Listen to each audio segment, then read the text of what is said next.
Hello, good evening, everyone. Let me introduce myself again. I'm Yashvardhan Gupta from Hack Club VIT Chennai, and today I'll be taking you on a journey through a design. So, before starting, I would just like to give you a brief of what we'll be dealing with today.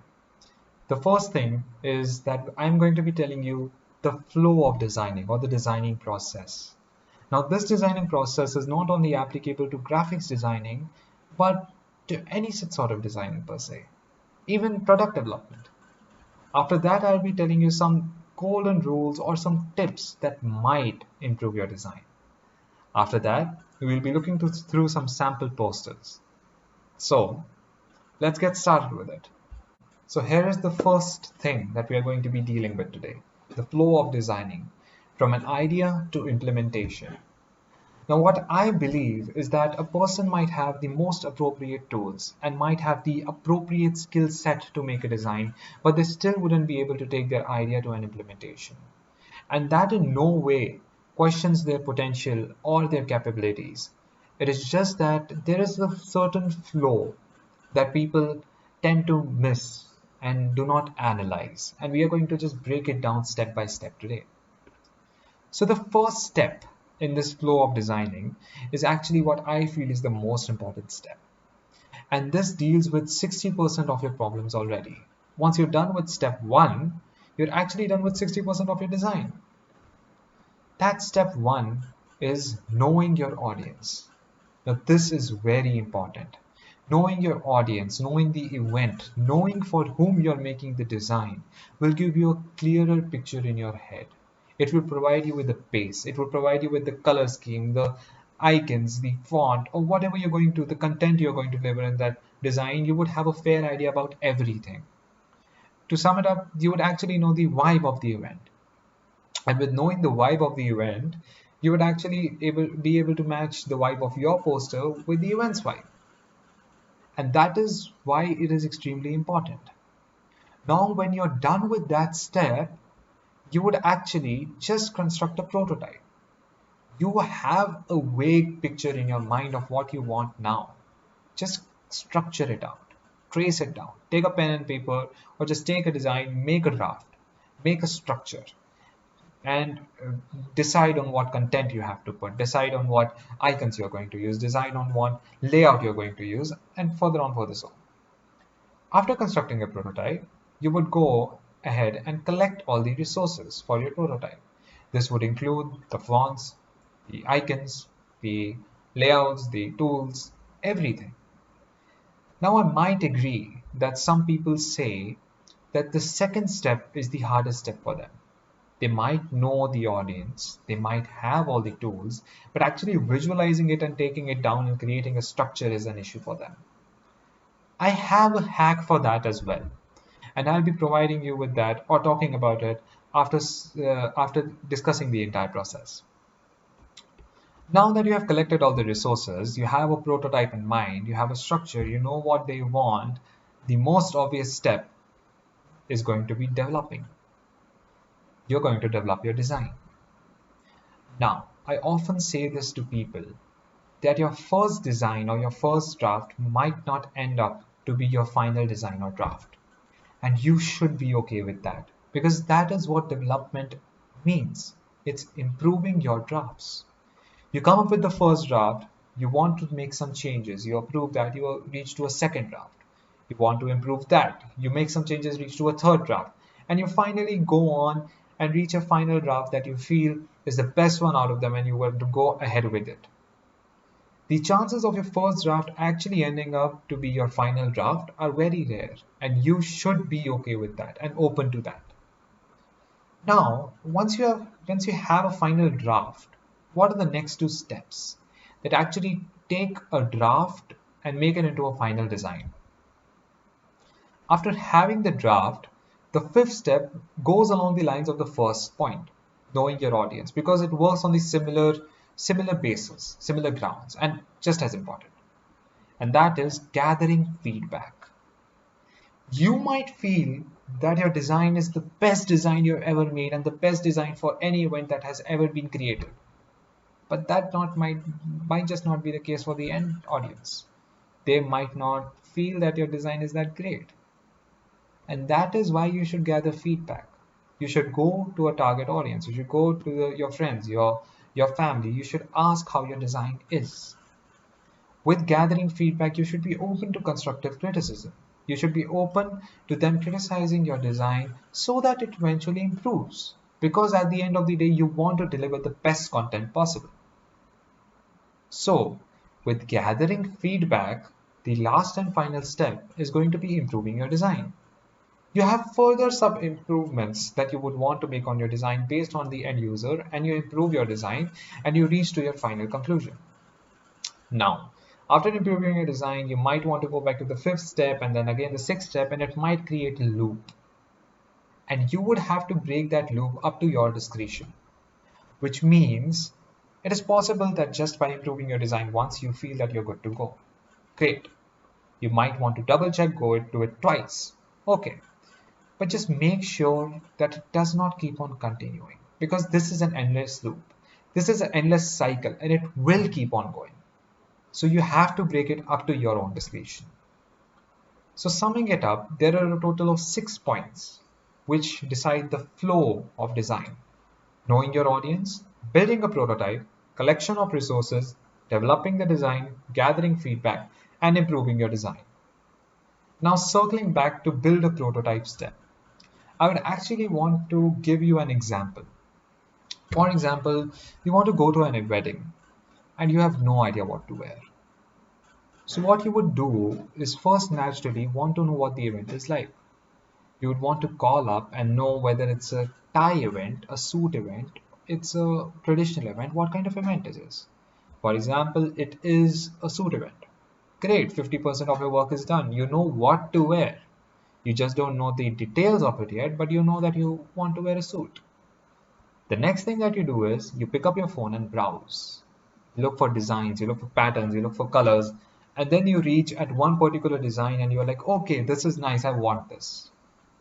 After that, you go to your friends, you go to your family, you ask how it will look good on you, whether it matches you or not. And based on that feedback, you would either go ahead and purchase it or you would keep on browsing and finally reach to a conclusion and go to the event. Sorted. Now you might just realize that this is the exact same flow that I just told you. The thought process behind that and this is completely the same. And with that, the second step can be equated to the browsing step. So when you want to build your prototype or visualize, and if you're clueless at that particular point of what to do, you go online and look for design inspirations. And this in no way destroys your creative mind or your creative thinking. It is actually triggering it. By looking at some designs, you would trigger your creative mind to believe that, okay, I want this design. I like this about this design. I would want something similar in my design. And the picture will slightly become clearer and you will finally have a prototype. So that is what you do. You look for inspirations. And I would suggest that you either go to Dribble or Pinterest. They both are quite nice for design inspirations.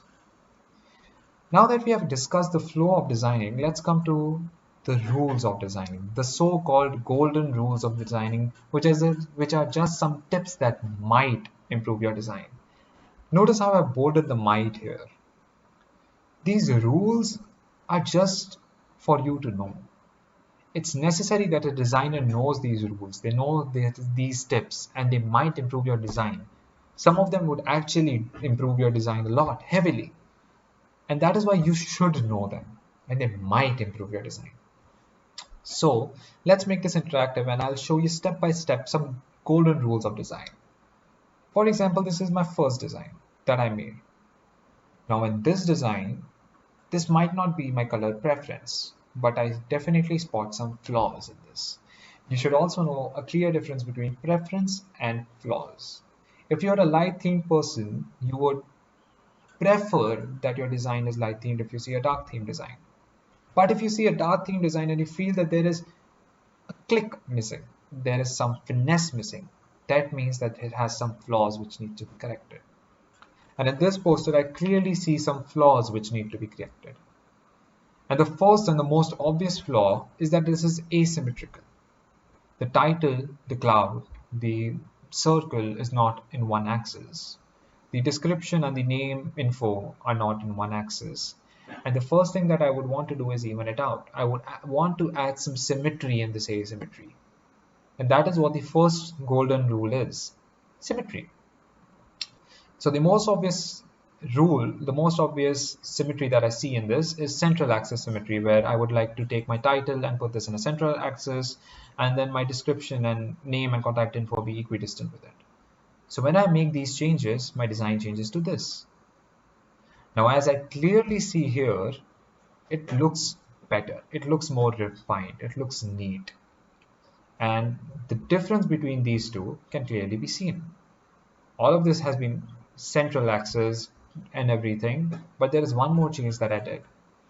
I took the sample description, put it in 2 lines, and then I put the name and email address and contact info in 3 separate lines, which also kind of tells me that the description is what is the heading, and the name is what is the heading, and the rest is subtext.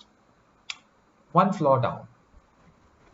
The next flaw that I spot in this design is a very important rule of designing, which a lot of people do not know about, but I feel that is extremely important and people should know about it.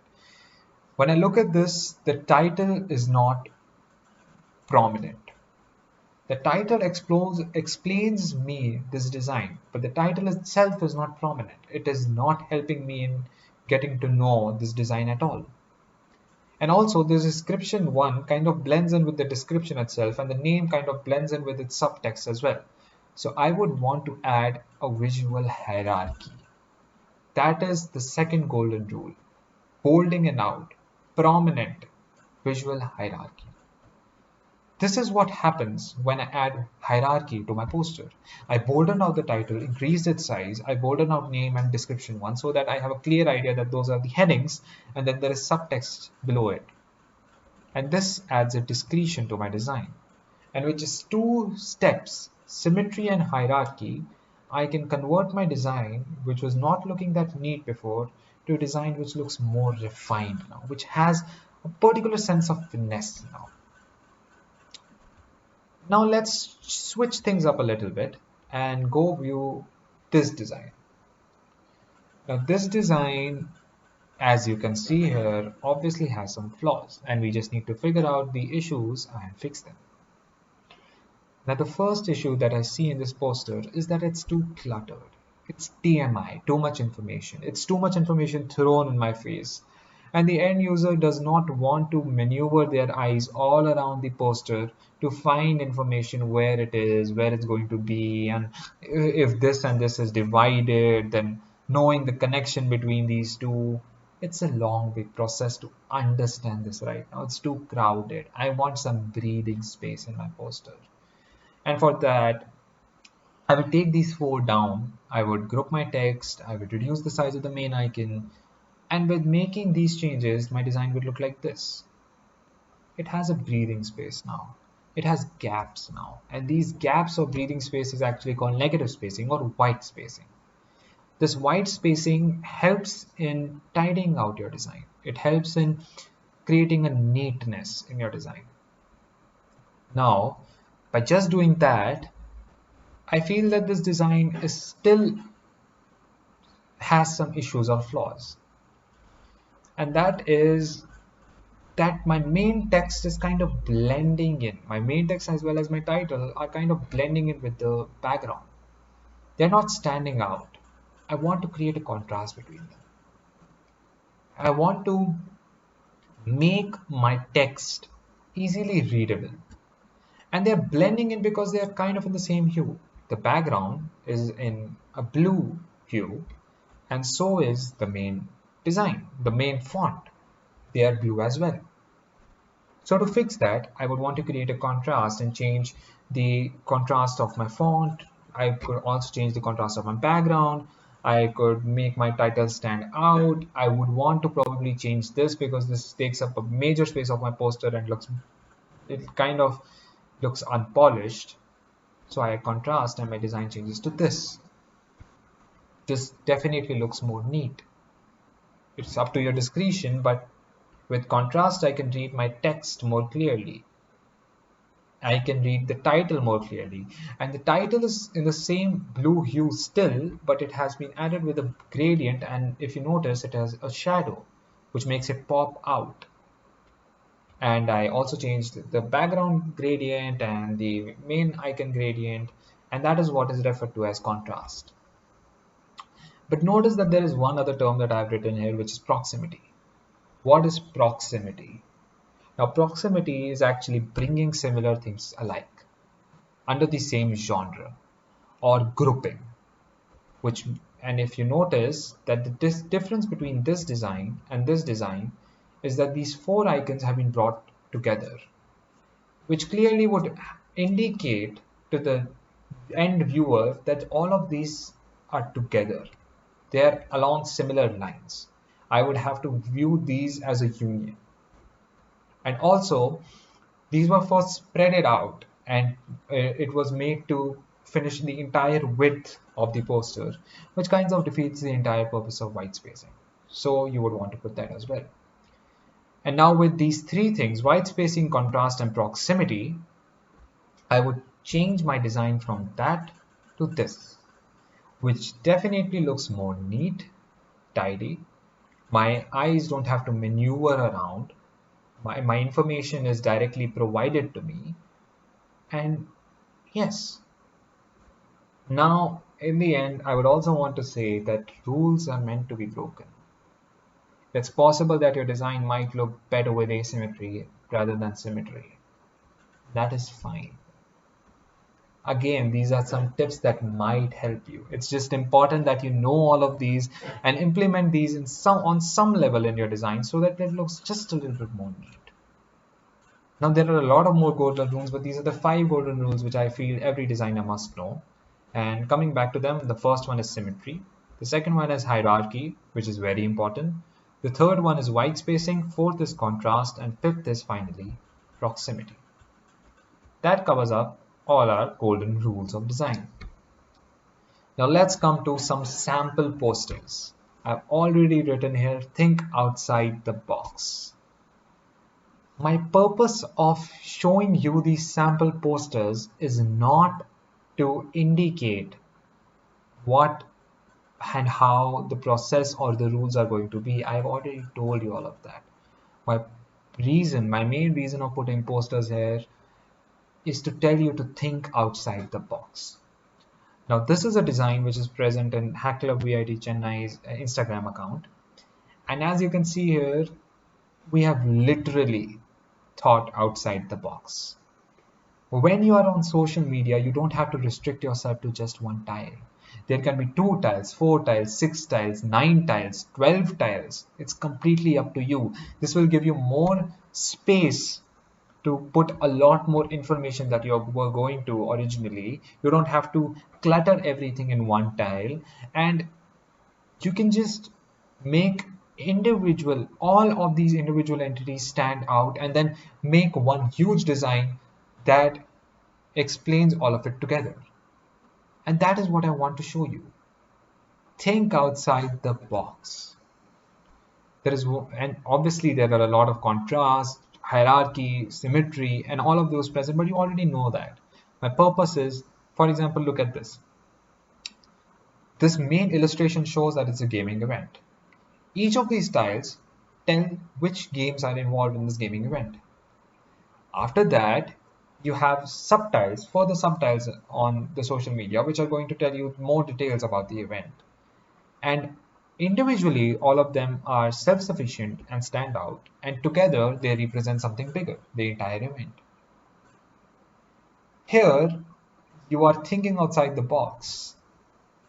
So what I want you to do is, whenever you are making a design, don't think about the rules, don't think about the process, don't think about what are the standard conventions. I want you to think outside the box, figuratively and literally. With that, there is some other things that I have, which are some resources for you. Now, these are some resources which helped me in designing and might help you as well. The first one is chroma.co, which is an AI powered tool which takes 50 of your favorite colors and then provides you some color palettes based on them. Designs.ai will have fonts and color palettes ready for you to explore and take it directly down. Typewolf is, if you struggle with typography, it will tell you the trendiest fonts and as well as give you a list of recommended fonts that you would want to put in your design. Then is icons8.com, which is going to have a lot of SVG, free SVG icons and animated icons that you would want to put in your design. And finally, pigjumbo.com has some free stock vectors. Now, these all resources might help you as they help me. And as you can see, I am currently on Figma. So there is a plugin called Autoflow, which helped me create this interactive flow chart. And with that, we come to the end of our journey.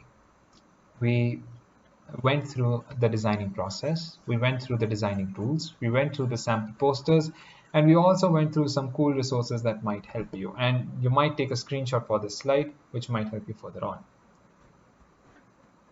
So with that, we reach the end of our journey, and I hope and wish that this entire process will help you in your further designs.